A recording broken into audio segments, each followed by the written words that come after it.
question because I do not have that detail in front of me. Question number 10, Dr Shane Reti. Thank you, Mr Speaker.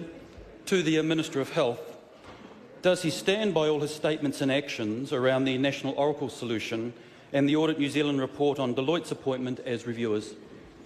The Honourable Dr David Clark. Mr Speaker, yes, in the context they were made and taken. In particular, I stand by my statement that it was the Ministry that commissioned the Deloitte report using the same all-of-government processes used by the previous government, and not me that commissioned the report, as Dr Reti continues to incorrectly assert in the media.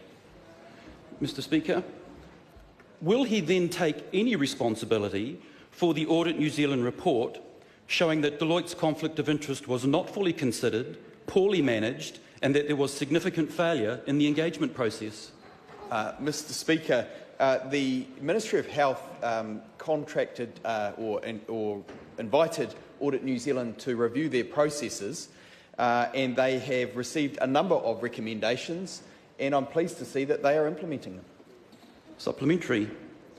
Is he aware of evidence that the Ministry did not pursue Deloitte's conflict of interest after Deloitte warned them that they did not want their conflicts made public?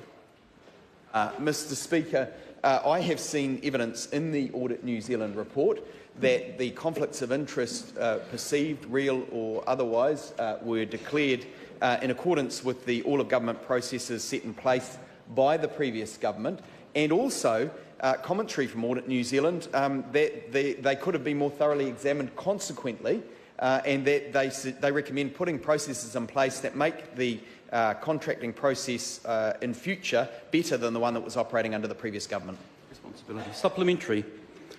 How does he respond to allegations that he and his team tried to bury the report when the OAG's office this Monday said that if Clark didn't release the report by noon that day, that they would release it, which they proceeded to do at 1:28 p.m?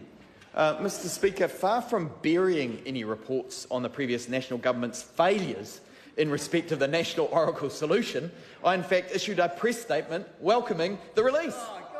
Supplementary.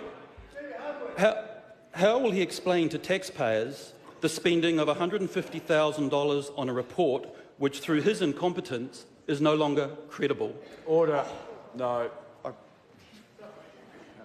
No. Well, I'm just going to indicate to the member that there's a degree of judgment in that question, a degree of assertion which goes beyond what's allowed in a question. Supplementary question. The Honourable what does the Minister consider worse? Issues relating to an Audit New Zealand report on a review of a program, or the program itself blowing out to a $90 million cost for which New Zealanders get virtually no benefit? Mr Speaker, that is actually the relevant question here. I think it is shameful that people are prosecuting a small report which found grievous failures between 2012 and 2017, where $90 million of taxpayer money was wasted with very little to show for it. That side of the House need to look themselves in the mirror on this one. Question number 11, the Honourable Christopher Finlayson. Mr Speaker, my question is